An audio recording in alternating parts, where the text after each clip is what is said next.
আসসালামু আলাইকুম। তো আজকে হচ্ছে আমরা ডিও এ ইউনিটের যে ইংরেজি অংশটুকু আসছিল 2023 সালে সেটার সলিউশন আমরা দেখব। তোমরা জানো যে হচ্ছে বিগত বছরের যে প্রশ্নগুলো ওগুলো সলভ করলে হচ্ছে কি অ্যাডমিশনের কোন একটা ইউনিভার্সিটিতে ধরো তুমি একটা পরীক্ষা দেবে যে কোনো একটা ইউনিটে, তুমি যদি ওই ইউনিটের হচ্ছে কি বিগত সালের প্রশ্নগুলো ভালো মতো বুঝে সলভ করতে পারো, তোমার হচ্ছে কি একটা আইডিয়া হয়ে যাবে যে কীরকম প্রশ্নগুলো আসছে ওই জায়গা থেকে। তো সেই জন্য হচ্ছে কি আজকে আমরা 23 সালের কোশ্চেনটুকু নিয়ে আসছি।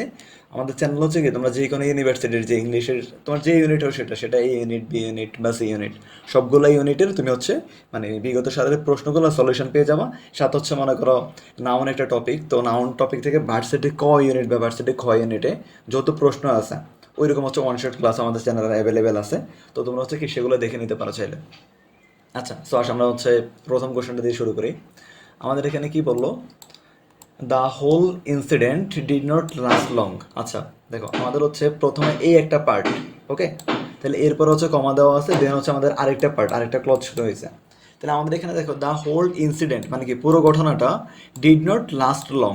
ঠিক আছে, লাস্ট লং মানে হচ্ছে কি আমাদের ধরো মানে বেশি সময় ধরে হয় নাই, ইনসিডেন্টটা কি পুরো ঘটনাটা অল্প সময়ের মধ্যে হয়ে গেছিল। কিন্তু দেখো বিপরীত এর মধ্যে হচ্ছে এখানে বাট কনজাংশনটা আছে এখানে, তার মানে বাট হলো কি কিন্তু, তাহলে কিন্তুতে এখানে যেটা আসলো অল্প সময়ের মধ্যে তোমার হচ্ছে কি ঘটনাটা ঘটে গেছিল, বাট তার ইফেক্ট হয়তো বা কি অসীম বা অনন্তকাল ধরে থাকতে পারে, কিন্তু এরকম টাইপের কিছু বিপরীত। তাহলে আসো, আচ্ছা, ইট হ্যাপেন্ড অনলি ইয়েস্টারডে। আচ্ছা এটা তো তোমার হচ্ছে হয় না, দেখো সিমিলার হয়ে গেছে, এটা হয় না। এরপরে দেখো ইট ফেল্ড লাইক ইটার্নিটি। এই যে ইটার্নিটি মানে হচ্ছে তোমার কি, এটা মানে হচ্ছে অনন্তকাল বা অসীম পর্যন্ত। তাহলে তোমার ঘটনাটা হচ্ছে কি ধরো অল্প সময়ের মধ্যে শেষ হয়ে গেছিল, বাট তার যে রেজাল্ট বা কনসিকোয়েন্স সেটা হচ্ছে আমাদের অলমোস্ট অনন্তকাল ধরেই সেটা আমাদের থাকবে। ওকে, তাহলে এরপরে আসো কি বললো, দেখো psychologist conclude that our childhood experience often have a strong influence on the way dash we the world later in life. আচ্ছা কি বলছেন দেখো, দেখো আমাদের মনোবিজ্ঞানী যারা আছে সাইকোলজিস্ট, ওনারা ওনারা ধারণা করতেছে বা ওনারা হচ্ছে একটা কনক্লুশন মানে একটা ধরো উপসংহার টানছিল এরকম যে আওয়ার চাইল্ডহুড আমাদের হচ্ছে শৈশবের যে এক্সপিরিয়েন্সগুলো আমরা করি, মানে ধরো তোমার সাথে একটা ঘটনা ঘটছে সেটা যদি পজিটিভ হয়, ঠিক আছে, অনেকের লাইফে এরকম শৈশববেলা ধরো হচ্ছে বোলিংয়ের শিকার বা সামথিং এরকম অনেক কিছু থাকে। তো ওইগুলো হচ্ছে কি আমরা পরবর্তীতে যে পৃথিবীটা আমরা দেখি বা উপলব্ধি করি সেটার একটা হিউজ ইম্প্যাক্ট থাকে। ছোটোবেলা তুমি যেরকমভাবে ট্রিট হইছো, তুমি হচ্ছে বড় হয়ে সেটারই তুমি কি একটা রেজাল্ট তোমার লাইফে তুমি সব ঘটনার মধ্যে খুঁজে পাবা। তাহলে এখানে হচ্ছে দেখো কি হলো, we dash the world letter in life. তাহলে আমাদের দেখো অ্যাপ্রোপ্রিয়েট এগুলো কিছু হবে না, আমাদের হচ্ছে এখানে কি পার্সিভ। পার্সিভ মানে হচ্ছে উপলব্ধি করা, বা আমরা যে পৃথিবীটা বা যে ঘটনাগুলোকে আমরা উপলব্ধি করব সেগুলো ওই যে শৈশবে যা হয়েছে ওই চিন্তা দ্বারা দেখে আমরা কি করব সেটা উপলব্ধি করব। এরপরে আসো কি বললো দেখো, Andrew Kishore was raised in a dash খ্রিস্টান ফ্যামিলি অফ বাংলাদেশ। আচ্ছা দেখো এখানে হচ্ছে খ্রিস্টান ফ্যামিলি, ঠিক আছে, এখানে হচ্ছে একটা ধরো এটা নাউন, এর আগে হচ্ছে দেখো এটা নাউন, তাহলে এখানে হচ্ছে কি আমাদের একটা অ্যাডজেক্টিভ হবে। তাহলে দেখো কেমন খ্রিস্টান ফ্যামিলি, তোমরা সবাই জানো যে ধার্মিক অর্থ হচ্ছে কি ডিভোট, তাহলে হচ্ছে ধার্মিক খ্রিস্টান পরিবার থেকে সে হচ্ছে কি বিলং করতেছিল। তাহলে এই ডিভোট মানে কি, ডিভোট মানে হচ্ছে ধার্মিক। আচ্ছা এরপর আসো কি বললো, the author seems to invite us to dash with the tragic characters of this book. আচ্ছা অফ হিস বুক, তার একটা বই ছিল, ওই বইয়ের যে ট্র্যাজিক ক্যারেক্টার বা দুঃখী যে চরিত্রটা ছিল তার সাথে হচ্ছে আমাদের কি দেখো লেখক আমাদেরকে ইনভাইট করছে, তার সাথে আমরা কী করবো, ধরো একজন দুঃখী মানুষ, তুমি সাথে তার সাথে কী করবা বা তুমি তার প্রতি কী করা উচিত তোমার। অবশ্যই এখানে দেখো এই যে রিডিকিউল মানে হচ্ছে ছলনা করা, তুমি তার সাথে তো অবশ্যই ছলনা করবা না, সে এমনিতেই দুঃখী মানুষ, তুমি যার সাথে যদি ছলনা করো এটা তো হয় না। এখানে হচ্ছে দেখো কমিসারেট, এটা মানে হচ্ছে আমাদের তার সাথে সহানুভূতি দেখানো, তার প্রতি সহানুভূতিশীল হওয়া। তাহলে আমাদের লেখক আমাদেরকে কেন ইনভাইট করছিল অথরটা, সেটা হচ্ছে যাতে আমরা তার দুঃখী যে ক্যারেক্টারটা আছে সেটার প্রতি সহানুভূতিশীল হই। আর এই যে কন্টেমপ্লেট মানে তো ধ্যান করা এগুলো না, ঠিক আছে, এগুলো কিছুই না। এরপর আসো কি বললো, most scientist find a chasm between theory and practice. এই যে দেখো এই যে ক্যাজম যেটা, এটা মানে হচ্ছে কি আমাদের এই যে ক্যাজম মানে হচ্ছে আমাদের ধরো আমাদের সকল সায়েন্টিস্ট বা বিজ্ঞানীরা পার্থক্য খুঁজে পাইছে, ব্যাপক পার্থক্য বা একটা ফাটল পাইছে যে কিসের মাধ্যমে, থিওরি মানে হচ্ছে তত্ত্ব আর প্র্যাকটিস। ওকে, থিওরিটিক্যাল জিনিস ধরো হচ্ছে বইতে একরকম লেখা আছে কিন্তু বাস্তবেতে সেটা হচ্ছে ওই রকম হয় না, ঠিক আছে, অনেক ল থাকে যেটা থিওরি একরকম কিন্তু প্র্যাকটিক্যালে গিয়ে তুমি সেটা কখনো অ্যাপ্লাই করতে পারবে না। তাহলে এই থিওরি আর প্র্যাকটিক্যালের মধ্যে তারা হচ্ছে অনেক বিরাট একটা পার্থক্য বা পাটল খুঁজে পাইছে। এই দেখো, এইটা মানে হচ্ছে, এটা হচ্ছে দেখো ফিশার, ফিশার মানে হচ্ছে আমাদের পার্থক্য বা পাটল। তাহলে তার হচ্ছে কোনটা আমাদের, সো আমাদের অ্যান্সার হচ্ছে কোনটা তাহলে, এটা হচ্ছে আমাদের ফিশারটা হচ্ছে আমাদের কারেক্ট অ্যান্সার। ওকে, এটা মানে হচ্ছে পার্থক্য বা পাটল খুঁজে পাওয়া কোনো কিছুর মধ্যে। আর এক্সপার্টাইজ মানে হচ্ছে দক্ষতা, ডেন্সিটি, ঘনত্ব, এগুলো কিছুই হবে না। তোমাদের হচ্ছে দেখো আমরা যে কোশ্চেনগুলো সলভ করলাম এর মধ্যে তোমাদের এই যে ধরো একটা ইংরেজি ওয়ার্ড দিলে তুমি যদি তার বাংলা মিনিং জানো তাহলে তোমার জন্য অনেক সহজ, বা তোমার এই যে ভোকাবুলারি অনেক পরিমাণে জানতে হবে ইউনিভার্সিটি অ্যাটলিস্ট ইংরেজি অংশের জন্য। ঠিক আছে, গ্রামারের চেয়ে ভোকাবুলারিটা অনেক ক্রুশাল রোল প্লে করে তোমার হচ্ছে আমাদের এই অ্যাডমিশন টেস্টগুলোতে। এরপর আসো কি বললো, recent data from the World Health Organization shows that covid infections did not spare, দেখো স্পেয়ার কী হবে মানে ডিড নট, এটা হচ্ছে না বোধক। তাইলে আমাদের এই যে হু, ওয়ার্ল্ড হেলথ অর্গানাইজেশন, তারা দেখাইছে যে Covid infection did not spare, এখন আর ছড়াচ্ছে না। এটা কি হবে, ডিড নট স্পেয়ার এনিবডি। এখানে তো দেখো না, নোবডি হবে না, নোবডি এখানে হবে না, কারণ অলরেডি আমাদের হচ্ছে ডিড নট, যে না বোধক ওয়ার্ড আছে, তো এটা নোবডি হবে না। এ সামবডি, কিছু মানুষ, এভরিবডি এটা না, এনিবডি। ঠিক আছে, এনিবডি মানে হচ্ছে কারোর মধ্যেই এটা এখন আর ছড়াচ্ছে না। আচ্ছা, এরপর আসো কি বললো, dash you like a cup of tea. আচ্ছা দেখো, আমরা যখন হচ্ছে বিনয়ীভাবে কাউকে কোনো কিছু অফার করি তাহলে সেটা হচ্ছে আমাদের কি, উড ব্যবহৃত হয়, তখন সেটা হচ্ছে আমাদের উড ব্যবহৃত হয়। আচ্ছা, এরপর আসো কি বললো, travelling alone at night is not a dash option.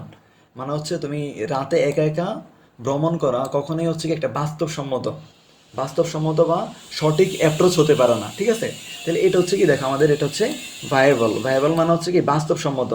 তুমি মনে করো রাতে একা একা, রাতে 2টা বাজে তুমি একা একা হচ্ছে মনে করো এই যে কবরস্থান বা সামথিং কোথাও ঘুরে বেড়াচ্ছে একা একা, যেখানে কেউ নাই। ঠিক আছে, সো এটা হচ্ছে কখনোই বাস্তবধর্মী না। আচ্ছা, এরপরে আসো কি বললো, people who are usually ill tempered, ill tempered মানে হচ্ছে মনে করো বদমেজাজি টাইপের আর কি, যারা হচ্ছে হঠাৎ করে রেগে যায়। ঠিক আছে, তো হচ্ছে people who are usually ill tempered আর এটা কি হবে তাহলে, দেখো ফারহেভস আনহ্যাপি ইন লাইফ, মানে কি তারা ফারহেভস মানে হচ্ছে সম্ভবত, এই যে ফারহেভ মানে হচ্ছে সম্ভবত, আর আনহ্যাপি ইন লাইফ তারা হচ্ছে কি সম্ভবত জীবনে অসুখী থাকে, আসলে অসুখী থাকে। যারা হচ্ছে বদমেজাজি হয় তারা সামান্য জিনিসকে তোমার হচ্ছে অন্যদিকে কনভার্ট করে নিয়ে যেতে পারে খুব সহজে। আচ্ছা দেখো, গিলটি অফ ক্রাইমস এগুলো হবে না। ভেরি সেলফ সেন্টার্ড মানে কি, সে হচ্ছে কি আত্মকেন্দ্রিক, এরকম না, সে আত্মকেন্দ্রিক নেই। টেম্পার্ড মানে হচ্ছে সে জীবন অসুখী, এগুলো। আচ্ছা, এরপর আসো কি বললো, অ্যান অ্যান্টোনিম অফ আর্টলেস, দেখছো সিনোনিম অ্যান্টোনিম মানে ওয়ার্ড মিনিংটা খুবই একটা ইম্পর্টেন্ট রোল প্লে করে তোমাদের। অবশ্যই যারা একাডেমিক থাকতে দেখতেছো, মনে করো ইন্টার ফার্স্ট ইয়ার বা সেকেন্ড ইয়ার থাকতে দেখতেছো, তোমাদের জন্য হচ্ছে এটা অনেক সাজেশন থাকবে যে তোমরা অবশ্যই ওয়ার্ড মিনিং শিখে তারপরে অ্যাডমিশন টেস্টের জন্য আসবা। একটা নিজের হচ্ছে যারা ইংরেজি থেকে অ্যান্সার করবা তাদের জন্য। তাহলে আসো, অ্যান অ্যান্টোনিম অফ আর্টলেস, এই যে অ্যান্টোনিম অফ আর্টলেস, আর্টলেস মানে হচ্ছে তোমার মানে ধরো হচ্ছে কি বলে সহজ সরল, যাকে তুমি অনায়াসে কি ঠকাতে পারবা বা এরকম টাইপের আর কি। তো এটার অ্যান্টোনিম কী হবে, অবশ্যই দেখো এই যে গাইডলেস মানে কি, গাইডলেস মানে হচ্ছে তোমার সহজ সরল। এই যে গুলেবল মানে হচ্ছে তুমি যাকে অনায়াসে মানে ঠকাতে পারবা। এই যে এইটাও ঠিক আছে, সেম জিনিস, শুধু কানিং মানে হচ্ছে কি ধূর্ত বা চালাক। তাহলে এই জিনিসটা হচ্ছে আমাদের কারেক্ট অ্যান্সার। ওকে, এরপর আসো কি বললো, the mechanic said to the refrigerator, what, sorry said to the না সেইড, ওকে দেখা এই জন্যই তো, the mechanic said the refrigerator would be expensive to repair. মানে আমাদের হচ্ছে মেকানিক বলছিল যে ফ্রিজটা রিপেয়ার করতে, মনে করো নষ্ট হয়ে গেছিলো, রিপেয়ার করাটা হচ্ছে অনেক এক্সপেন্সিভ, ব্যয়বহুল। অ্যান্ড রিকমেন্ডেড, এবং সে হচ্ছে কি পরামর্শ দিল বাইং এ নিউ ওয়ান, একটি নতুন কিনে নেওয়ার জন্য। তাহলে দেখ আমাদের কিসের পরামর্শ দিল, পুরাতনটা যেটা তোমার হচ্ছে রিপেয়ার করতে হবে সেটার পরিবর্তে যে ইনস্টেড, ইনস্টেড মানে হচ্ছে কি পরিবর্তে, সেটার পরিবর্তে আমাদের নতুন আরেকটা কিনে নেওয়ার জন্য তিনি বলছিলেন। আচ্ছা, হাও এবার তো এগুলো হবে না, তো মানে যদিও এগুলো না, ঠিক আছে, ইনস্টেড মানে হচ্ছে পরিবর্তে। আচ্ছা, এরপর আসো অ্যান অ্যান্টোনিম, আবার দেখছো সিনোনিম অ্যান্টোনিম, তুমি দেখছো এক ভোকাবুলারি না পারলে তুমি ইংরেজির কিছুই বুঝবে না। আচ্ছা দেখো, an antonym of the word honour, honour মানে কি এটা সবাই জানো যে সম্মান বা কাউকে মর্যাদা দেওয়া এরকম টাইপের। আচ্ছা দেখো, আমি যদি অপশনগুলো বলি, এমপ্যাথি মানে হচ্ছে তোমার কি কারো প্রতি সহানুভূতি দেখানো। তাহলে সম্মানের বিপরীত কি সহানুভূতি দেখানো, এটা না। এরপর আসো কি বলে এখানে, প্রিজুডিস, এটা মানে হচ্ছে কুসংস্কার, সম্মানের বিপরীতে কুসংস্কার, এগুলো না। ডগমা মানে হচ্ছে তোমার কি মৌলিক বা মূল বিষয়, সেন্ট্রাল ডগমা বলি না, মানে মূল বিষয়টা মৌলিক। আচ্ছা, কোনো একটা বিষয় বলি, এরপর আসো স্টিগমা মানে কি, তাহলে দেখো বাকি তিনটা না হলে তো বি নাম্বার এমনিতে অ্যান্সার। আর স্টিগমা মানে হচ্ছে কি অভদ্রতা বা রুড আচরণ করা, কারোর সাথে রুড ব্যবহার করা, আমাদের অ্যান্টোনিম। এরপর আসো কি বললো, we kept in touch with the authorities, আমরা হচ্ছে কি অথরিটিস মানে কর্তৃপক্ষের সাথে হচ্ছে টাচে ছিলাম বা যোগাযোগে ছিলাম আর কি।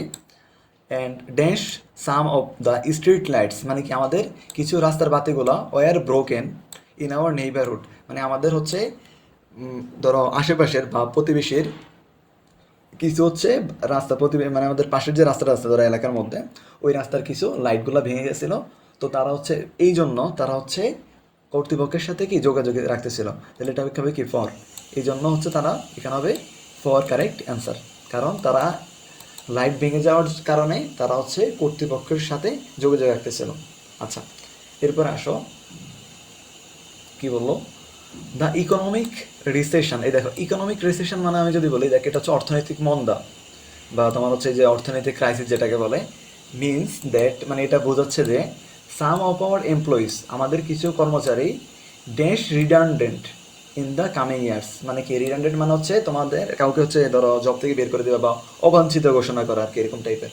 সো এটা কি হবে দেখো ভবিষ্যতের কথা বলতেছে, তাহলে ভবিষ্যৎ হচ্ছে কি মানে সম্ভবত ভবিষ্যতে যেটা, তো ভবিষ্যতে এখানে কি ইন্ডিকেট আছে আমাদের এখানে মে, ঠিক আছে ভবিষ্যৎ যেহেতু ফিউচারে হবে এটা, সো এখানে হচ্ছে মে দেখ আর বিং এটা তো বর্তমানে এগুলো হবে না, শুড বি এগুলো কিছুই না, এখানে মে মানে হচ্ছে কি তোমার এটা ভবিষ্যৎ ইন্ডিকেট করতেছে। এরপর আসো দেখো আর আরেকটা জিনিস দেখো, এখানে একটা প্যাসিভ ফর্মে এটা আছে, ঠিক আছে আমাদের এই জিনিসটা দেখো এমপ্লয়ি তো নিজেকে নিজে হচ্ছে কি ধরো ছাঁটাই করে দিবে না, নিজেকে নিজে তো বাদ দিবে না কোম্পানি থেকে, অবশ্যই হচ্ছে কোম্পানির ওনার বা সিইও তাকে রিজাইন বাদ দিয়ে দিবে সেখান থেকে, তাহলে এটা হচ্ছে প্যাসিভ, এই জন্য হচ্ছে মেবি এবং মেবির পরে কী হবে আর সেন্টেন্সটা ইম্পারেটিভ, সো মেবি প্লাস হচ্ছে আমাদের ভার্বের B three, so answer is আমাদের বি নাম্বারটা। আচ্ছা, এরপরে আসো কি বললো, they pretended to live underground, ঠিক আছে তারা হচ্ছে মানে আন্ডারগ্রাউন্ডে বসবাস করাটা হচ্ছে কি ধরো প্রিপেয়ার করে আর কি, ঠিক আছে পছন্দ করে। সো দ্যাট এই কারণ দ্য ল্যান্ড কুড, ঠিক আছে মাটি এই কারণ এই জন্য যে এই যে ল্যান্ড যেটা মানে মাটি যেটা মাটির নিচে, land could dash them from the sourcing heat of the sun and external noise, মানে হচ্ছে তোমার ওই যে ধরো বাংকারে তারা বসবাস করলে তারা অর্থাৎ যে তারা মাটির নিচে বা বাংকারের মধ্যে বসবাস করবে, কারণ কি যাতে হচ্ছে সূর্যের যে রেডিয়েশন তাপ এবং হচ্ছে বাইরের যে কোলাহল এটা থেকে যাতে তারা কি থাকতে পারে আলাদা থাকতে পারে বা ধরো মানে ইনসুলেট থাকতে পারে, যেটা আলাদা মানে হচ্ছে আমাদের এখানে কি ইনসুলেট থাকা, ঠিক আছে এটা হচ্ছে ইনসুলেটেড, ওকে যাতে হচ্ছে তোমার এই যে বাংকারটা তাদেরকে কি আলাদা রাখে বা ইনসুলেটেড রাখে, ওকে।